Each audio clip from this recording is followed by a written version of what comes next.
Every child in Valorant has heard the tale before about the cursed mommy boy who felt his heart no more. So sad and lorn, the helpless lad, Amumu was his name. He ventured out to find a friend and learn about his bane.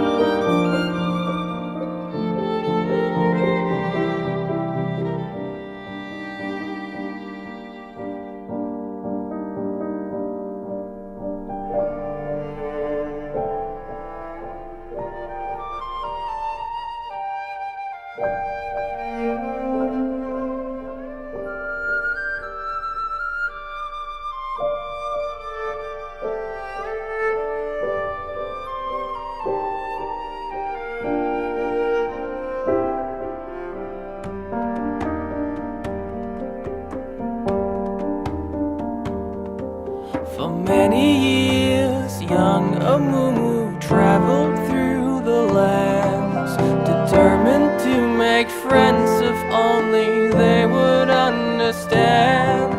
But even when Amumu stood upon the ledge of home, his hope would disappoint him and he would remain alone.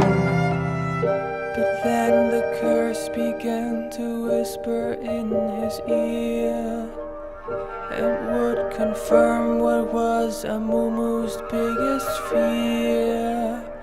It pledged that never shall someone become his friend.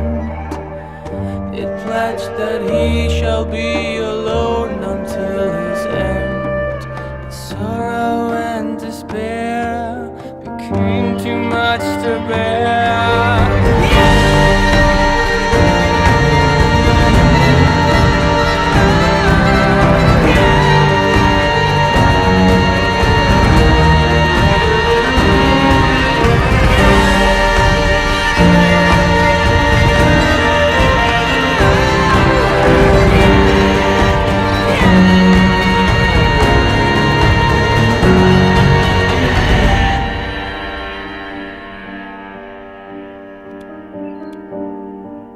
The moment when Amumu realized what he had done, too late it was for him, for them, the evil curse had won.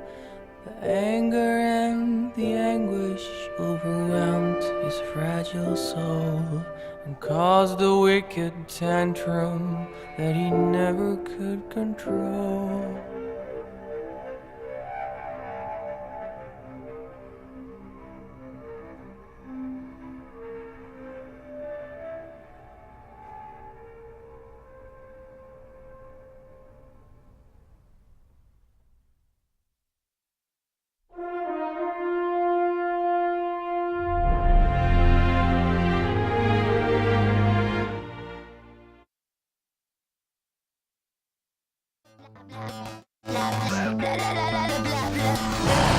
Wanna join me?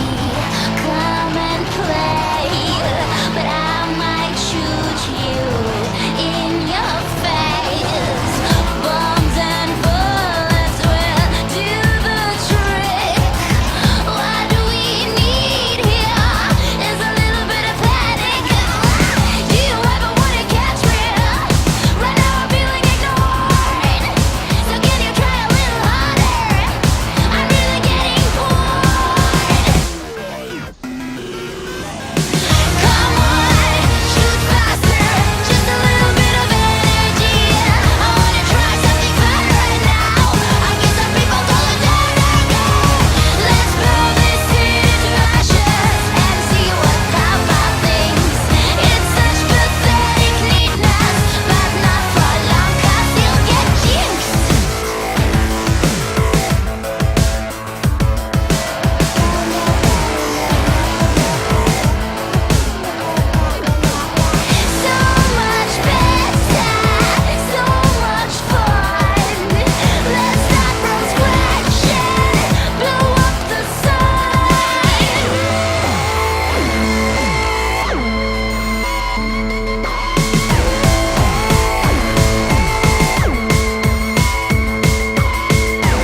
What is up, guys? Welcome to Losers Bracket Round 3 of our Cal State Fullerton Spring Solo Duo Trio Q Tournament. Today we have Team Manuel Jimenez and Team Atik 711 fighting for survival in Losers Bracket Round 3. I am your host, Josh, and today I have with me my friend, goes by the name of Tessel Craig online, but IRL, mommy and daddy named him Josh too. So we got the Josh duo. What's up, Josh 2? Not much, Josh. Alright, so getting into picks and bans. I'm actually surprised these bans went through really quickly, but at the same time, I guess they pretty much have a pretty decent idea of what they're doing right now. Devin Shang is somebody on Team Atik 711 who's really strong in the mid lane. So it's not surprising to see two champions that typically go mid, and Nidalee being the she can still kind of be a flex pick, not really seen mid as much nowadays, but Devin Shang is also very strong on Xerath. So that's something we have to look out for right now. But what do you think of these other picks that have come through so far? Well, we've got a lot to talk about already. We've seen a Scion and a Sejuani picked for the red team. That's probably going to be a top Scion and a jungle Sejuani. And on the blue team, we're already seeing the Jinx Sona bot lane and a jungle Zac. Could that be a Vel'Koz support, though? Going to end up being locked in as a Thresh. Okay, now this is really cool to see because Hydra did really well on Thresh in one of the previous games that she played. There was that infamous game that, Josh, you don't go to our school, but during one of our meetings we watched Blue Team, Team Manuel Jimenez, absolutely take over a game because the other team threw so hard, and a lot of that had to do with the fact that Hydra was hitting all of her hooks and getting those picks in the late game that really made it count. So she's also really known for her Sona play in the tournament. She's had it banned away from her a couple of times in previous matches, but it looks like she's going for that playmaking potential in Thresh again. Rook, I think, has played Zac a few times already, so definitely a comfort pick. But that Jinx has been really highly contested in this tournament. Jinx is such a strong ADC right now, considering how strong her team fighting potential is. Right. It looks like the red team is going for a map control team composition. That Blitz Kalista, the Ballista play is very powerful in the mid game, and with the Scion picked with teleport, and they banned out the Hecarim and the Gnar, both of whom are very global presence oriented top laners. It looks like they might just want to try to control the map and control the dragon. Yeah, it's really interesting. However, I feel like a big flaw in Team Atik's team comp at the moment is the fact that they're very low damage, and it takes a little while for them to really get to a point where they can start hurting each other. Because Sejuani, really good early ganks, Scion, very strong in lane as well, but then again, you don't really have the sustained damage from them. And we're still looking for laners that can really follow up on a Sejuani gank. Sure, if Blitz gets a grab into a knockup into a Sejuani Arctic Assault, that's probably going to be a dead laner, pre-6. But we're going to have to see what... Oh, okay, this is really interesting. Mid lane Xerath got taken away from Devin Shang, so they were definitely planning on taking that away from Howard. He immediately responds with the Ziggs. I know there are a lot of similarities between Ziggs and Xerath, but it's really funny because it really seemed like Devin anticipated that, locking Ziggs right away. It does. And looks like we've got our finalized lanes going to be Jinx Thresh in the bot lane, Xerath mid, top Olaf, and jungle Zac for the blue team. On the purple team, we have top Scion, jungle Sejuani, mid Ziggs, and Kalista Blitz in the bottom lane. Yeah, and something really that I feel like we should look out for in this game as well. Janitor on Team Manuel Jimenez on blue team is a very scary top laner. And in the previous tournament, in our first tournament of this semester, rather, his Olaf was pretty much permabanned in every single game he played. He was on the winning team the last tournament that went on, and towards the end of that, Olaf was pretty much permabanned. But then again, he showed that his Aurelia, his Gnar, pretty much any top laner that you put him on does really well. So seeing him on this comfort pick Olaf is going to be really scary. This is going to be a top lane to look out for because Janitor often gets snowballing on Olaf super quickly. And we all know that a scary fed fat Viking is a very scary one. It is indeed, Josh.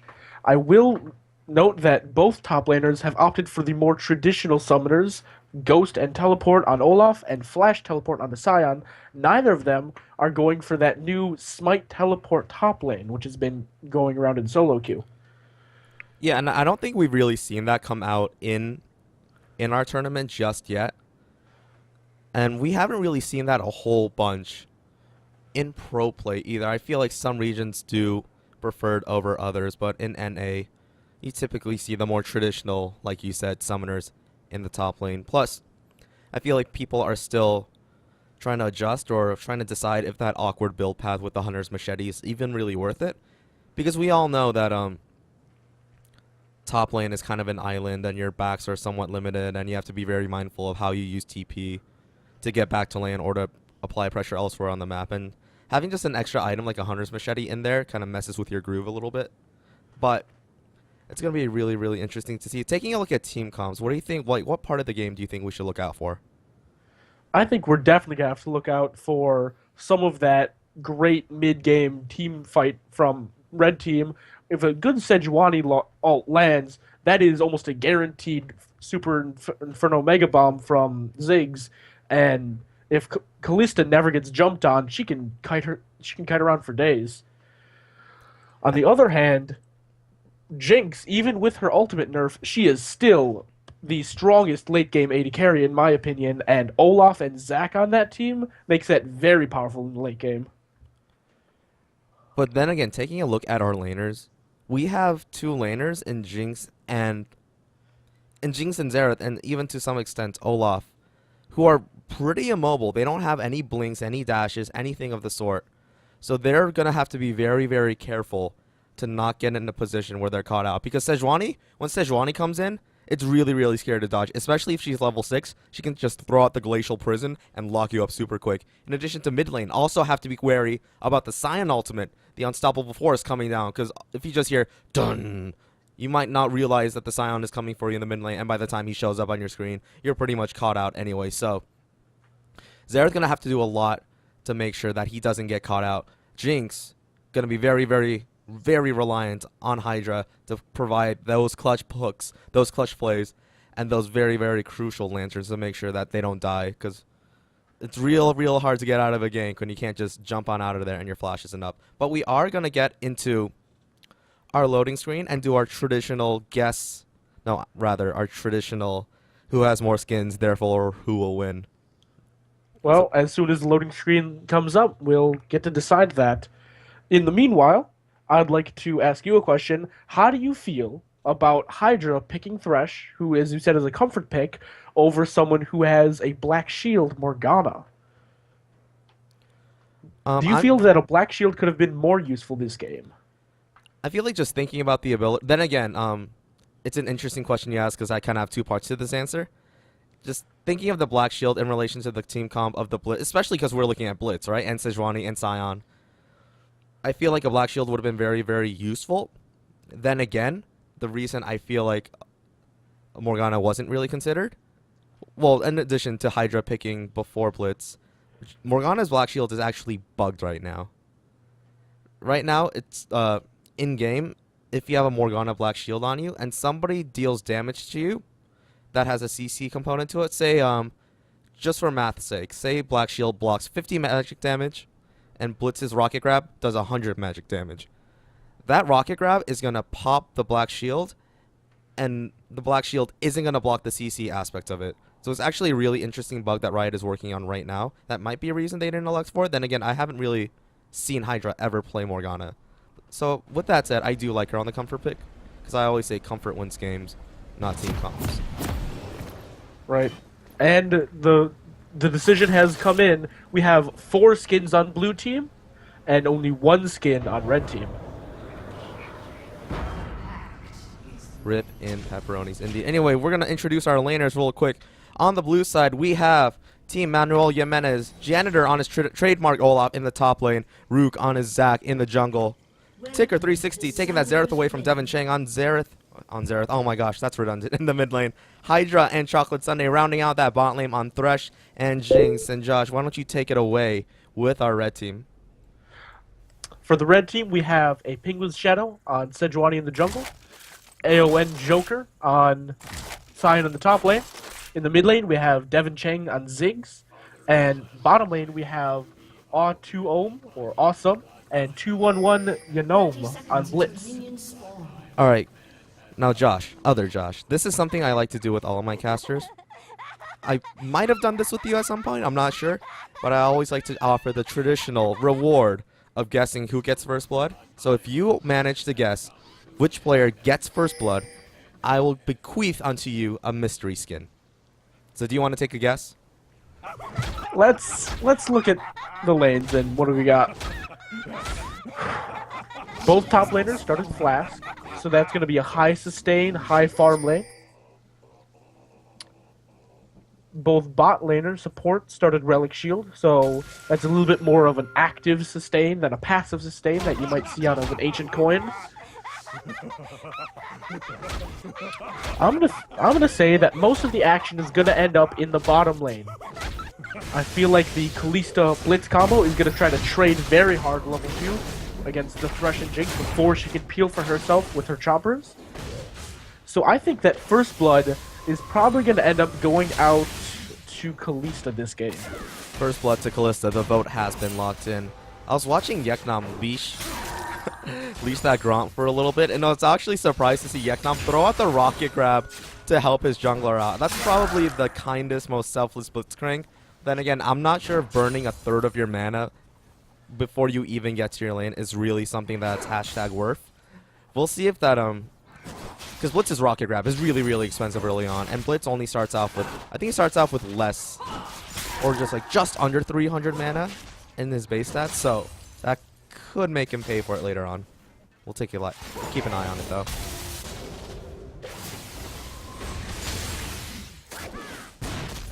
We have a little bit of trading going on in the mid lane. Looks like both junglers have picked up their first buff and are moving on.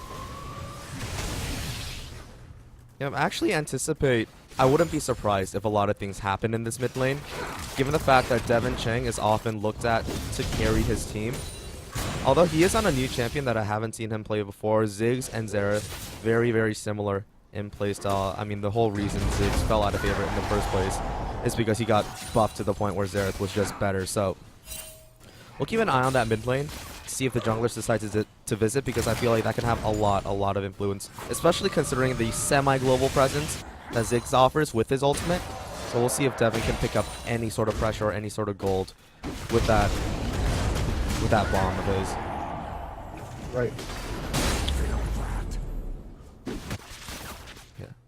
Bot lane forced under tower pretty early on though. Not something really surprising. Oh, but Chocolate Sundae does get grabbed here. Gets the knockup. A lot of Ren stacks landing on Chocolate Sundae right now. Exhaust trying to slow him down. Ren does go out, but it's not enough to finish it out completely. So you almost want a mystery skin there, dude, but not quite enough dice. That was an exhaust blown out of Blitz, and the exhaust from Thresh as well. However, all four... Oh, poke onto Blitz! Oh, that could have And been a really, really misrun. bad. That could have been really bad for either team if they continued to have been caught, but Jinx managed to dodge the rocket grab. Looks like we both bottom laners still have both flashes and heal up, so doesn't look like anyone's gonna die just yet. Okay, I'm gonna take a look at this top lane right now. Because look at Penguin Shadow. I don't think Janitor knows she's there. Penguin Shadow gonna come in for the Arctic Assault. Does get the knockup. Q completely misses though on Janitor. Janitor gonna try and get out of there, but it's not enough. AON Joker does pick up first blood. Josh saves $3 in yet another match. Oh, but in the bot lane, as they fight, more fighting goes down all over the place. Ren stacks 1, 2, 3, 4.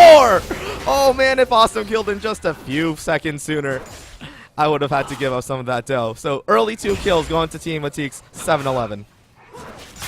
I was 30 seconds off, Josh. 30 seconds. I bribed them. I said, it's okay if Kalista gets a kill early on. Just do it second, because I know he's going to pick Kalista. True story. True story.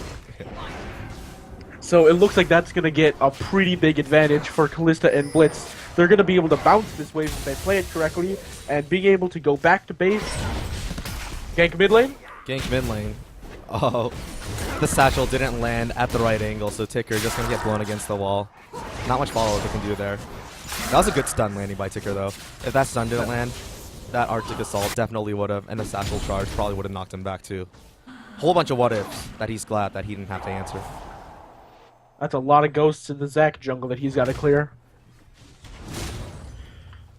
I always like killing them.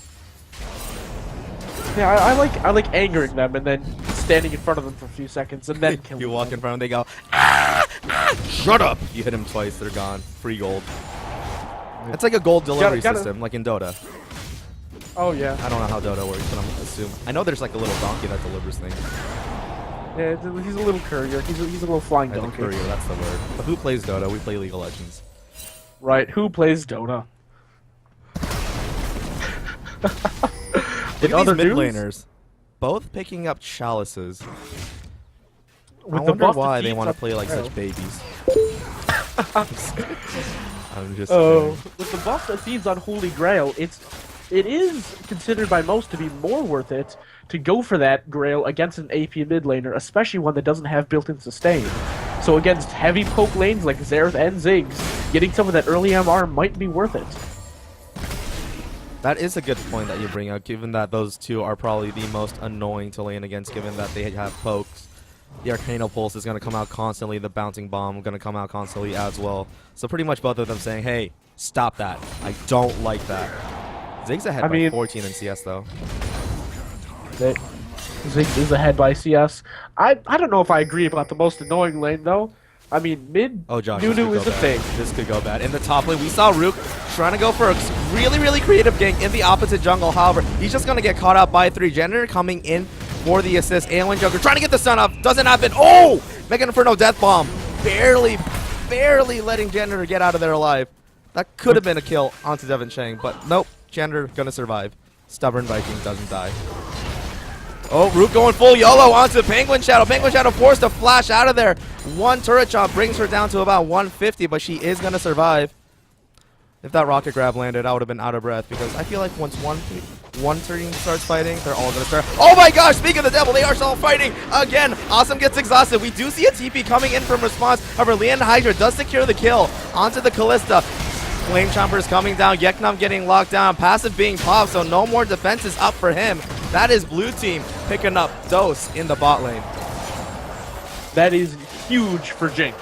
She has now advanced the CS lead over Callista, can force his wave into the turret, bounce it back towards her, and has secured a CS lead and an assist over Callista. However, they did end up blowing the Olaf teleport for that, so if Sejuani wants to force Dragon the next few minutes after she finishes her Cinder Hulk and gets her ultimate, Olaf would not be able to join that fight. And Sion still has his teleport. They do get the turret, though, leaving Jinx alone with the turret in front of a turret. Generally not going to go well for your turret. She goes through turrets like I go through cheesecakes. Anyway, looks like the first dragon of the game at about 9 minutes is going to be contested. We do have Team Atik 7-11 trying to come in for this. They're a little bit healthier, having the chance to back, but Penguin Shadows going in on Janitor. Janitor, no TP, but does pop the ultimate. Tries to go in on the back line, going really, really low. Janitor goes down, but Rook does secure the dragon. TP advantage finally being seen, but Rook jumps in, says, let's bounce. Takes down Devin Chang. Hydra, no mana, no health. Real scared right now. Callista just hopping forward. Passive being popped from Zach, so he's probably going to go down if they can clean up the Jello on aisle 3. But Ticker trying to revenge his friend as Chocolate Sunday gets finished off in the bot lane over there. Let's see if Penguin Shadows can finish this one off. Doesn't look like it. Ticker going to get away. So while, excuse me, so while Team Manuel Jimenez did pick up the dragon, they lost 2 for it. Arcane Barrage coming out. Didn't happen.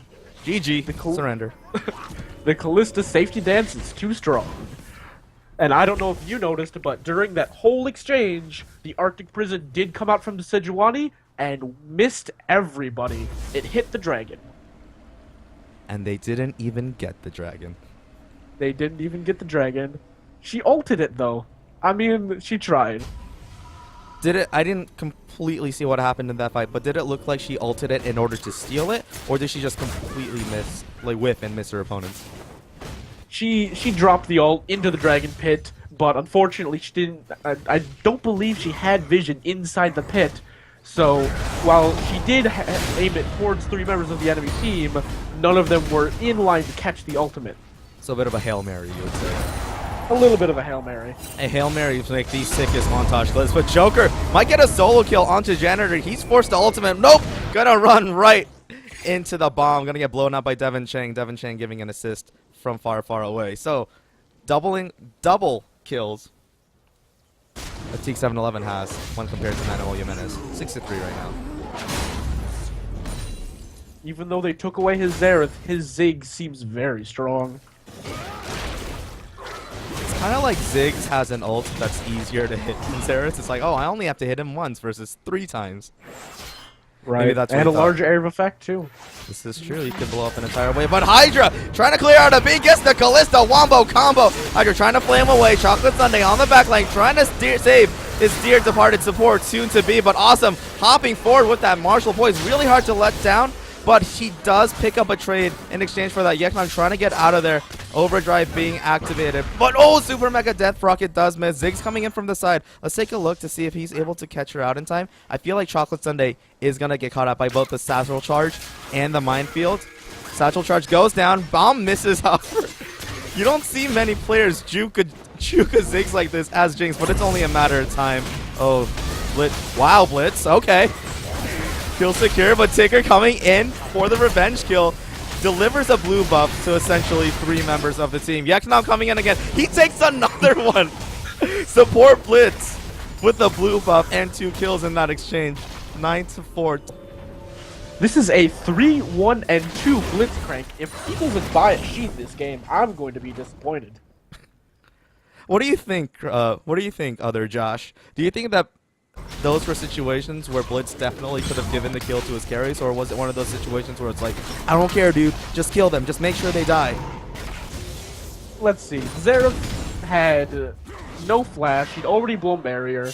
There was no way he was getting out alive. Blitz did not have to take that kill. And with Jinx, again, he didn't have to take that kill either, but it looks like he managed to secure both of them. And he's picked up a Warden's Mail. No Sheen, GG. I've yet to do that. I've always wanted to build just go for the blue build as no, not blue build Ezreal, blue build Blitzcrank when I'm ahead. But I just don't have that. I just don't have those guts or that kind of sickness, dude. Maybe one day. Maybe one day you can play AP Blitzcrank like me. Maybe one day after I KS off of both of my hyper carries. Oh man, it's all in good fun though. We're all friends in the CSUF club. Right. Talking about a TV few more canceled? serious things. Red team is just about 3,000 gold in the lead and 5 kills up, but they are down a dragon. How big is that early AD and AP advantage, Josh? It really isn't that big. I say this all the time, but early on, I feel like gold that you get from kills are so much more worth than the little burst that Dragon can give you.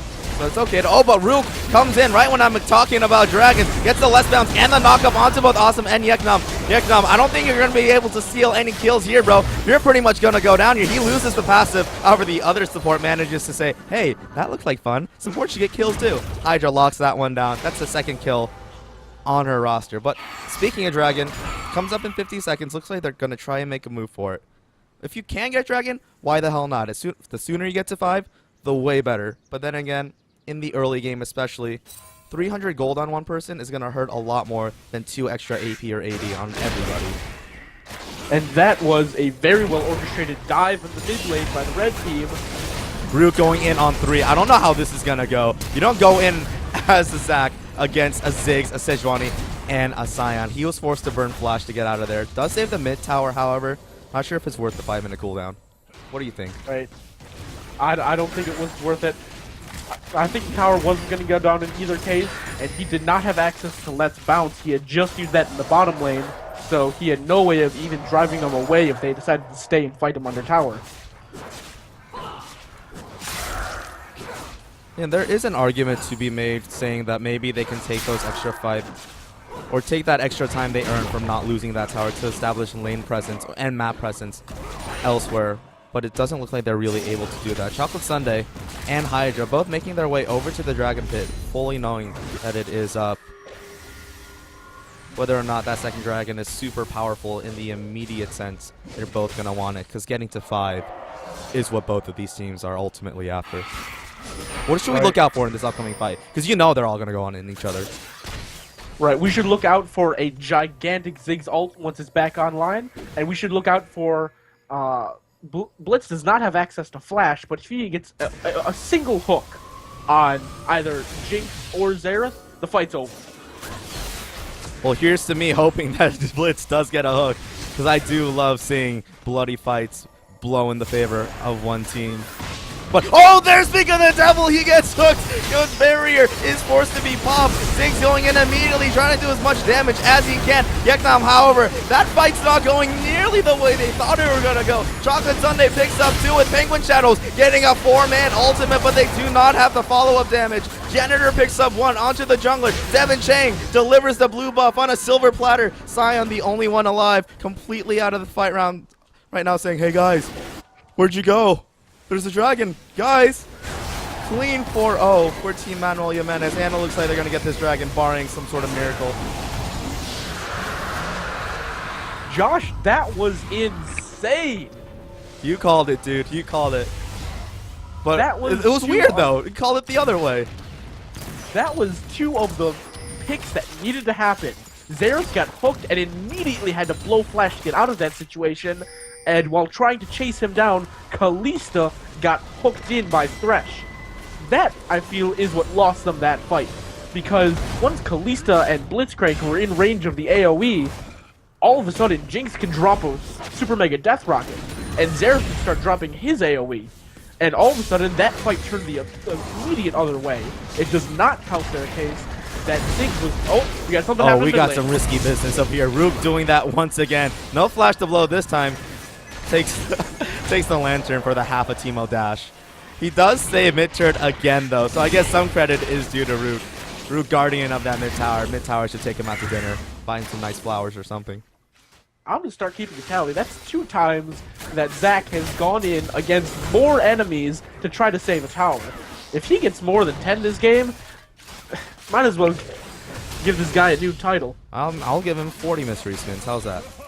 I'm just kidding. I can't do that. School is expensive. Don't make me do it. I wasn't going to hold you to that either way, Josh. All right.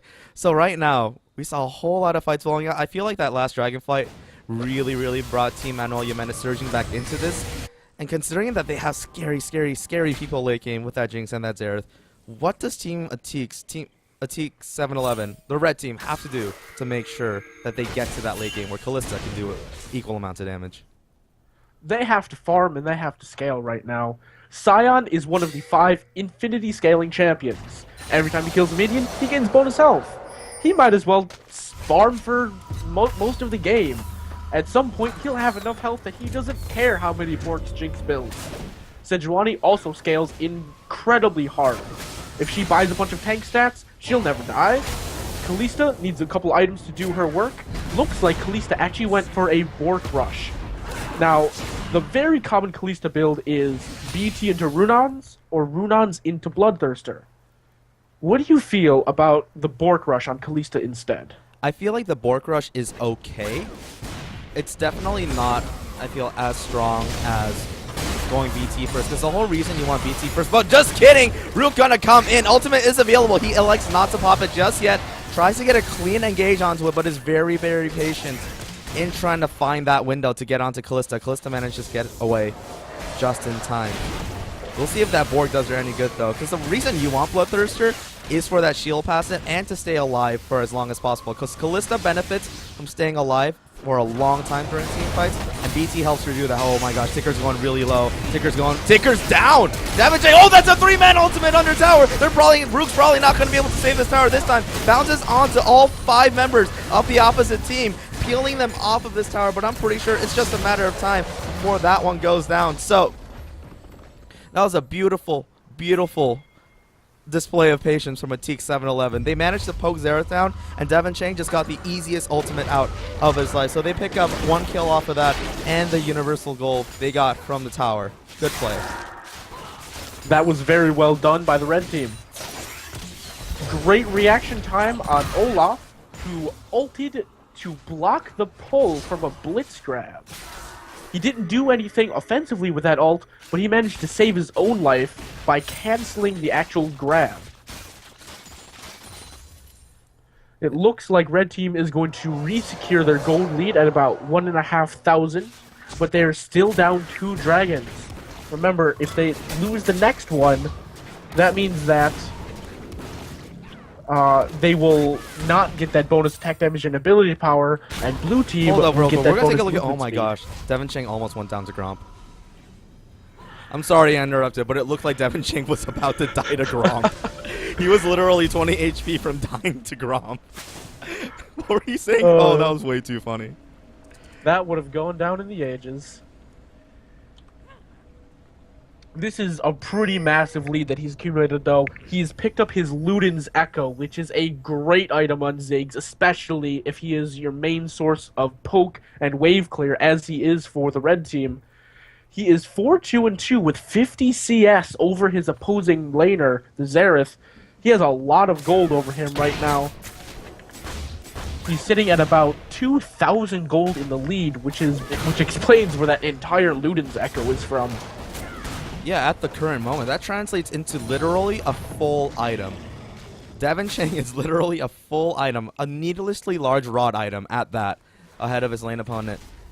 Ticker is sitting on about $1,000 worth of gold though, so he's electing to spend that pretty soon, but I think he's really looking for a large rod item. Probably going to try to save up 600 more. But it looks like they're going to look for and engage on this backside. Rook gets in onto Devin Chang, sensing that he's low. Gets the less bounce down onto everybody. Janitor going hard. Shadow forced to flash out, but Hydra coming in from the back line to assist. Gets the hook and the kill secure. Ziggs, however, takes out Janitor in response. Chocolate Sundae all by himself. Trying to kite his way away from this iron, but looks like Geknam also coming in to try and get the grab off. Gets the slowdown. Gets another slowdown. Chocolate Sundae manages to dodge out that rocket grab, but however, it is just not enough. Aowen Joker does finish off the kill onto Jinx. So at the end of that fight, 4 went down on Team Manuel Jimenez at the cost of only their Sejuani for Atik 711. Right. That was, I believe, a very poorly executed fight on blue team's part. They did two things I feel very wrong in that fight. They tried to dive onto the Kalista and the Ziggs with just their Thresh. Zach managed to get a great ultimate off, but then had to flash out to avoid dying, and nobody was healing for the Jinx, so she got zoned completely out of that fight by the Scion. Yeah, we're just showing you the replay on stream right now. Taking a look, Hydra completely left out Jinx to try and get the other backliners locked down. However, that did ultimately end up costing them a lot of their DPS, so not sure. Like you said, execution just wasn't there. I do appreciate Zach going in real hard though. Right. We need to get this guy a doctor because it looks like he's got a death sentence. This Zach, he enjoys jumping into those 1v3, 1v4, 1v5 fights. And while this replay is going on, I know that you can't see this. Oh, we're but live Red right Team now. You're live right now? Yes, sir. Red Team has picked up their first dragon. Practically uncontested out of Blue Team. Okay, so that slow march to 5 dragons halted just a bit for Team Manuel Jimenez. We'll continue to see if Atik 711 can keep that up. Looks like Kalista finally working on picking up that board. Once that board gets picked up, Kalista's going to be so much harder to kill. And in addition, once Kalista picks up that Runons, oh man, it's going to be real hard to catch that scary ghost lady. Oh, the damage is gonna be real, and the jumps are gonna be real. I love me some Jeeps. Looks like we got Face the Mountain finished on Thresh. Infinity Edge has been finished for a while now on Jinx.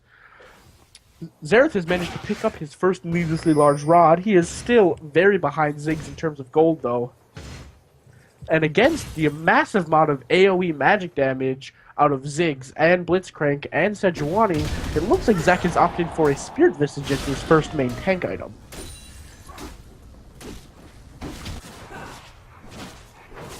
Spear Visage also buffing his self-heal just a little bit as well. But we do have a pause. Looks like Penguin Shadow was ganked by the internet. Maybe my mom, who knows. Maybe by a cat. Maybe Riot showed up at his house, was so impressed by the 3 and 4 man ults he's been landing, recruited him into the LCS. You know what? Effective immediately, so he has to leave right now to join the casting desk, where he's going to spend weeks training under Freak himself. It's like guy, don't worry about it. I know it's Wednesday night. I know this makes no sense, but you just gotta come with us. Oh, never mind. No, never mind. They're back. I thought that was the most likely situation. Yeah. Well, let's take this momentary pause to talk about the builds on Red Team. We have a pair of Frozen Hearts built on their main tank, Cyanon Sejuani.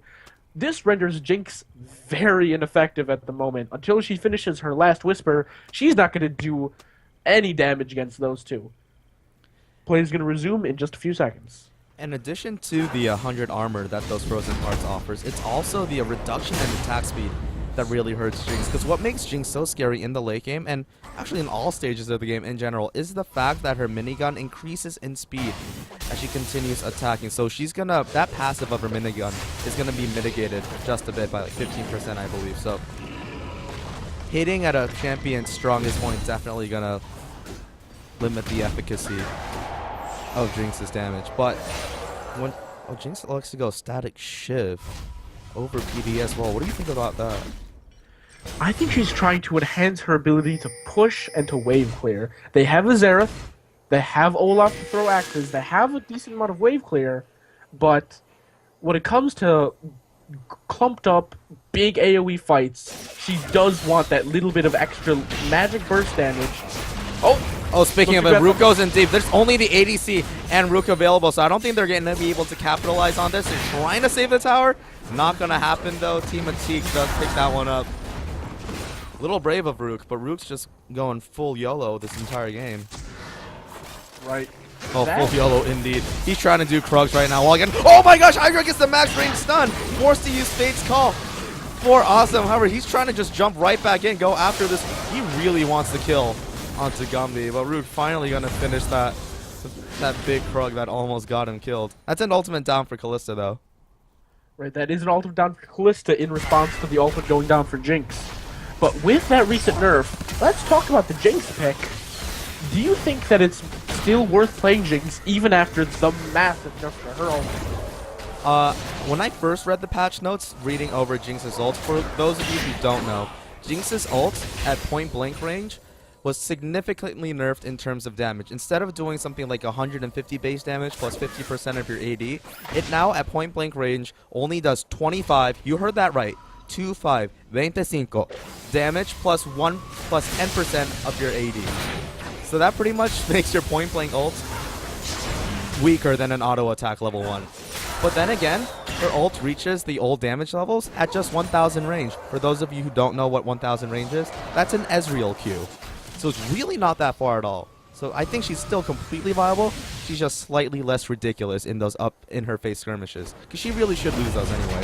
However, might get caught out in the jungle. Rook saying no thanks, I don't want the lantern. The Hydra yet again gets a beautiful hook onto the Blitzcrank backline. However, Rook gonna be forced to pop the passive. They might turn their attention towards him just a little bit, but Penguin Shadow trying to find the target to lock down, going super, super low. Hydra lands another hook onto Awesome. That's gonna be a whole lot in terms of their DPS. Oh my gosh, so many members. Oh, he picks up one, he picks up two. Ticker getting out of there safely. Make sure to get out of there to pop that right of the arcane in a safe position. So that's a 1 for 2 in the end in favor of Team Manuel Jimenez. That was so close into being a chained kill after kill after kill for Jinx or Xerath. So many people in Red Team were so low. If she had gotten off just a few more rockets, or if she had held onto her ult for just a few more seconds, maybe she could have blown up a few of them, gotten excited, and managed to chase them down to get some kills. Yeah, a lot of people on Team Atik made it out with just barely like 300, 400 health. Real close call for them. But they were able to engage and disengage with a decent amount of poise and finesse, and that really earned them their life there.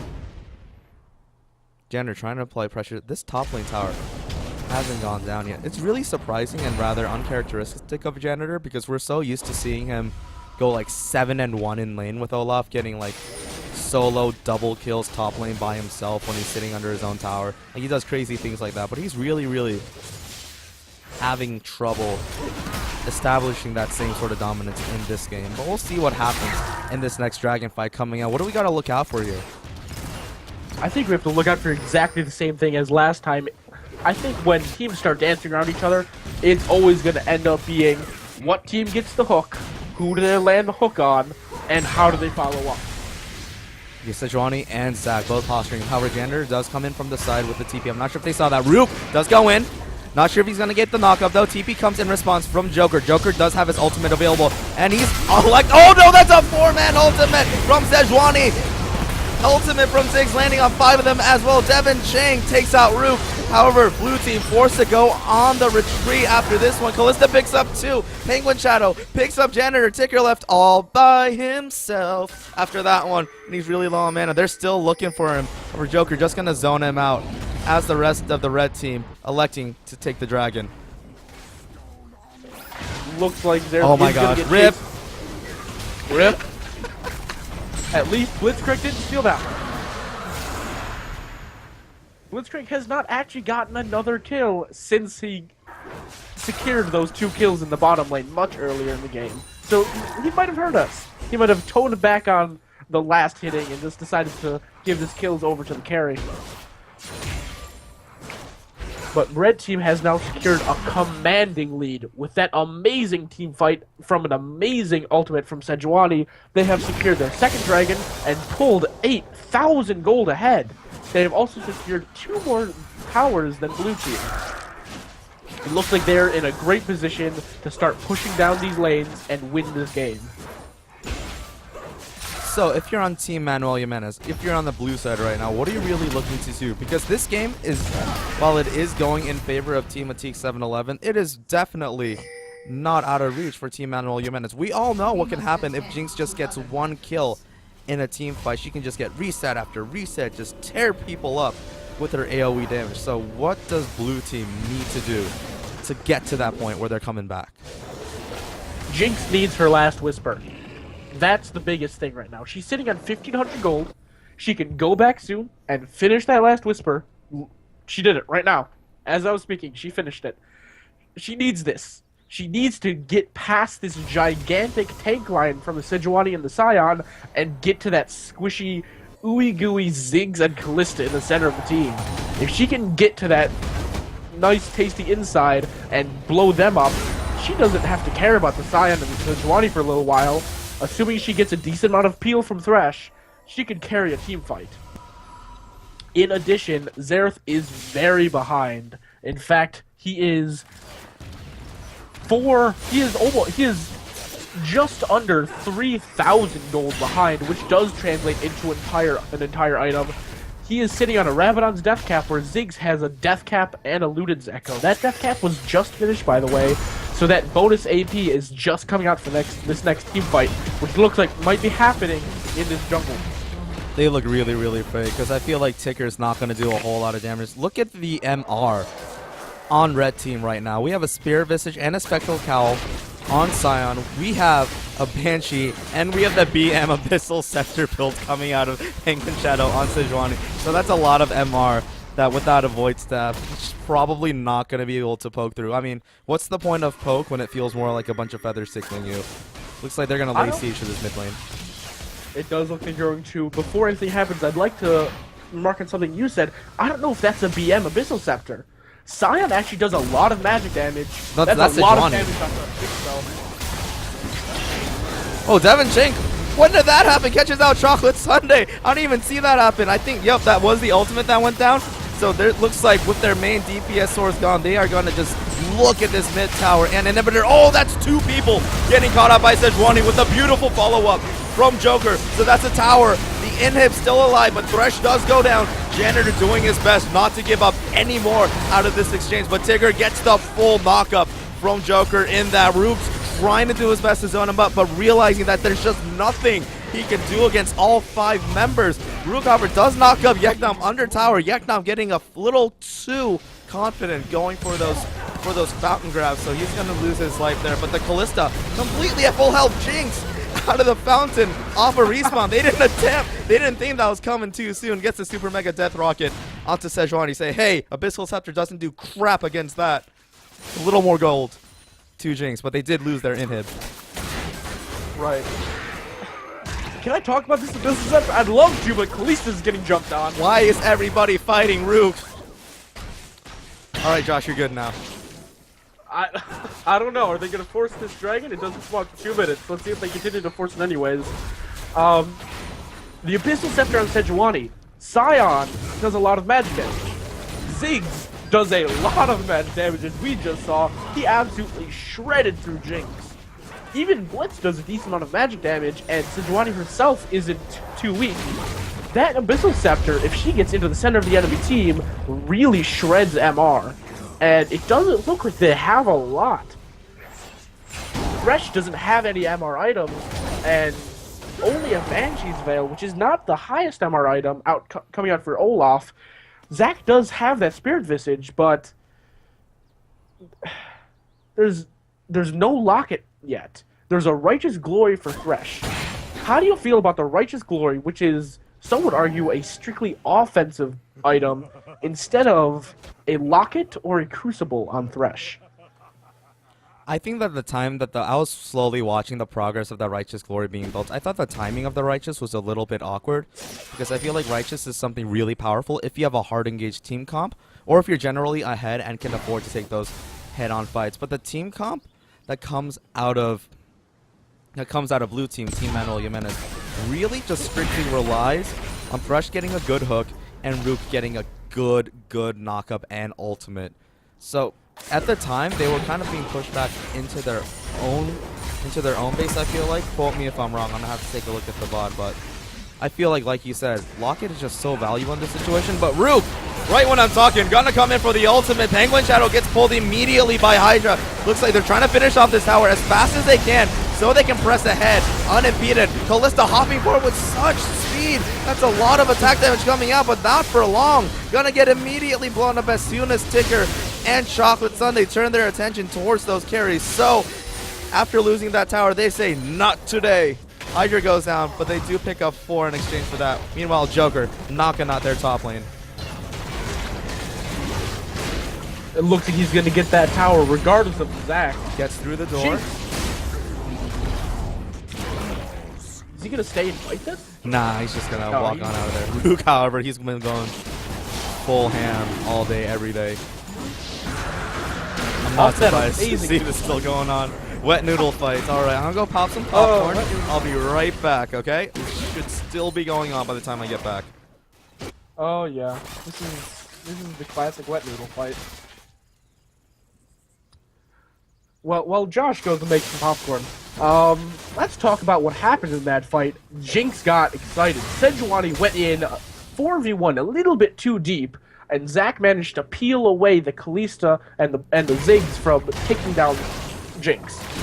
Because of that, Jinx was able to focus fire down the Sejuani, get the kill, get excited, and then really start chasing down the Ziggs and the Kalista with her speed buff.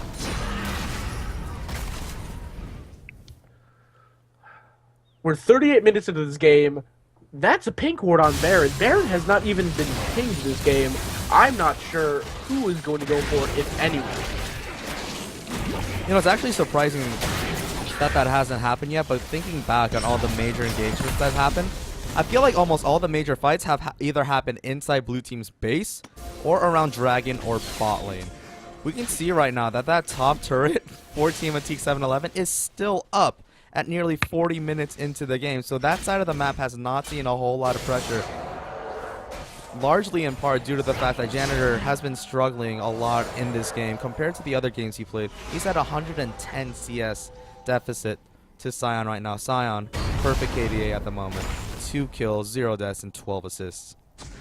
Right. Team Atik is 10,000 gold, almost 10,000 gold in the lead over Team Manuel.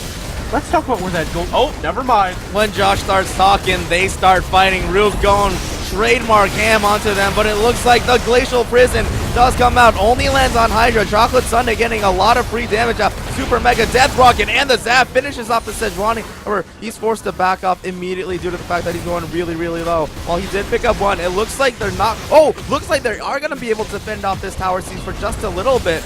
No, it ultimately goes down. Ticker caught in between a rock, a hard place, and a very angry Scion. Somehow makes it out alive. I'm very impressed. Chocolate Sundae coming back fresh, has the last whisper and the attack speed from the Static Shiv and the Greaves right now, so we'll see if she can be able to shred. Oh! Yakinov gets the clutch rocket grab onto Chocolate Sundae, completely pulling him out from shredding the Scion. So Scion gets the pop on his shield to take down Janitor. But right now, it's just Zareth left. That was another crazy fight. We have had insane crazy fights time after time this game. I can't even keep up with how many abilities are getting blown, what summoners are getting used. This is insane. And now a Void Staff is getting built on Ziggs. He has a Lich Bane. He is going balls to the wall deeps in this game. Josh, take a look at the kill total and the minute total right now. There have been 52 kills in 40 minutes of the game. That is more than a kill a minute. That is crazy. That is insane. Speaking of Barons, and now Red Team is going for that Baron. They have a commanding lead. They have vision control. This Baron's already dead. yeah, it's going to be really hard to steal away. It looked like Ticker was in position to try to get a right at the Arcane off, but electing to just take that blue instead. Really, really hard to outsmite both a jungler and a Kalista with this much damage. Look at that Runons finally being finished on Awesome right now. That Runons with that Borg, BT, and Last Whisper.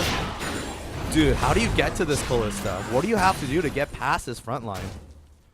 You need Thresh to land a perfect hook while simultaneously peeling for Jinx. It's not gonna happen. You need... Oh, or you might need the Zac. I'm not sure if they're going to be able to follow up on this. Oh my gosh, perfect hook, but comes from the opposite side. Devin Chang finishes off the ADC, so that's all of their DPS pretty much gone as Ticker has most of this fight just completely running. Pops the Zanias, but I don't think that's going to do anything. Awesome comes in. That is a 3-piece for Devin Chang. Awesome doing a great job and making sure to deny the pentakill. Root the only one to make it alive in there. They're thirsty. They're diving. Yeknom. Oh, YOLO. Oh! Doesn't give up the kill though. That'll be game at 42 minutes. Team Atik takes it with a 15,000 gold lead and 12 kills up. My goodness, indeed. GG's to both team. However, that does mean Team Manuel Jimenez, 3 of the players on that team, the previous reigning champions of our Cal State Fullerton League of Legends Club, but they are knocked out in losers bracket round 3. Goodbye to them. Team Atik 711 does advance on. We're going to go over. We're going to take a look at the damage charts. Try and get a better mathematical picture of what exactly happened. Oh my gosh. You're going to want to open up this damage chart. Oh my god. That is Ziggs, everyone. So before the game started, I mentioned that they're definitely going to look to Devin Chang to carry. They try to take Izari, try to take a Zareth. Doesn't matter. He's gonna come back with the Yordle and just lay waste to the entire other team. That is a 14, 3, and 12 Ziggs that did. Let me take a look at this again. 58,000 damage. That is essentially double what anybody else did on the other team. Man, can we give MVP to any? Oh, actually, you know what? I'm just gonna ask you from an unbiased standpoint. If you had to give MVP to somebody, who would it be? MVP to someone? Yeah. Definitely Ziggs. MVP in damage, MVP in kills. He is tied with his support in assists, and they're tied for the lowest on their team, but he still is rocking a massive KDA, 26-3. That's almost a 9 KDA on Ziggs, who did the most damage on the team. He did almost as much damage as the rest of his team combined. So report Ziggs is what we're saying. Definitely report Ziggs. Definitely report Ziggs. He trolled his team. It's obvious. Just look at it. Well, he did troll his team. What a selfish Ziggs player, stealing all those kills. What that does mean is that Team Atik 711 secures at least top 4 for this tournament, and with that comes at least 800 Riot points for each of the players. Remember, guys, for those of you who are watching who are not familiar with our tournaments or with our club, All of our tournaments are prized by Riot themselves. It's free to enter as long as you're a paying member of our club, and our club dues are only $5 anyway. So you have a chance to win a really, really sizable chunk of RP there. So Team Atik 711, fourth place, at least. They're going to be still gunning for first, I'm sure, but at least they have 800 RP in their pockets, secured. That's like 1.5 mystery skins. Ooh, maybe they can start buying me mystery skins. Maybe they might. Maybe they might. However, that is going to be our only game for tonight. We do have a game scheduled for Saturday, I believe. Keep an eye out on the Facebook for that. We do have a whole bunch of other games coming on. The game on Saturday, I believe, is going to be an interesting one, given that we are into our winter semifinals. We're going to start going into best of threes. So keep an eye out for that. We're going to have 3 games back to back, maybe. Hopefully. I would love to see a game 3. More casting, more fun, more awesome. But with that note, we are going to sign off for tonight. I want to give a really, really heartfelt thanks to my buddy Tesla Craig, a.k.a. Josh, for coming out, doing this color cast with me. Had a really good time with you, bud. Thanks a lot. Any final parting words that you want to offer? Ziggs OP, please nerf. Ziggs OP, please nerf. All right. Oh, Scion didn't even die. Scion is rocking a perfect 20-0 KDA. What a tryhard. What a tryhard. Anyway, guys, Bo Josh is signing off. I hope you have a wonderful rest of your whatever the day of the week. It is Wednesday. Good Wednesday night. Keep an eye out for future streams. But with that said, we're gonna say goodnight. Adios. Goodbye to everybody. Have a good evening.